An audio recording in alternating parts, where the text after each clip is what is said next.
ഇന്ദുക്കുഞ്ഞിന് വിശേഷമുള്ള സ്ഥിതിക്ക് നമ്മുടെ കാശി യാത്ര മാറ്റിവെച്ചൂടെ? താൻ പോടാ അവിടുന്ന്. കാശിക്ക് പോവാൻ തീരുമാനിച്ചപ്പോഴേ ശുഭലക്ഷണ.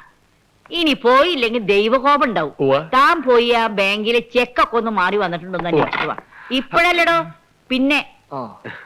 എന്താ മുത്തശ്ശി ഇത്? പാവയ്ക്ക കൊണ്ടാട്ടോ? ഇതാ ലത ഏൽപ്പിച്ചാ പോരായിരുന്നോ? ഇതൊക്കെ അവര് ചെയ്താൽ ശരിയാവില്ല മോനെ. ഞാൻ കുട്ടിയെ നോക്കിക്കൊണ്ടിരിക്കായിരുന്നു. ഇന്ദു പറഞ്ഞു പുതിയ ബിസിനസിന്റെ കാര്യം. മുത്തശ്ശി ഉള്ളപ്പോ ബാങ്കിൽ നിന്ന് ലോൺ എടുക്കേണ്ട ആവശ്യമുണ്ടോ? കാശൊക്കെ ഞാൻ തരാം. അയ്യോ, അതൊന്നും വേണ്ട.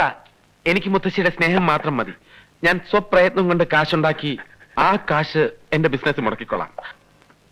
എന്റെന്നോ നിങ്ങളുടെന്നോ വല്ല വ്യത്യാസം ഉണ്ടാ കുട്ടി? നിങ്ങൾക്ക് അവകാശപ്പെട്ട കാശ് തന്നെയാ ഞാൻ തരാൻ പോണത്. അല്ല മുത്തശ്ശി, എന്നാലും വേണ്ട, ഒന്നും പറയണ്ട. എല്ലാം ഞാൻ തീരുമാനിച്ചു കഴിഞ്ഞു.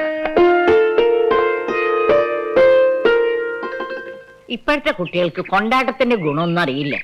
പാവയ്ക്ക കൊണ്ടാട്ടം എന്ന് വെച്ചാൽ എന്താ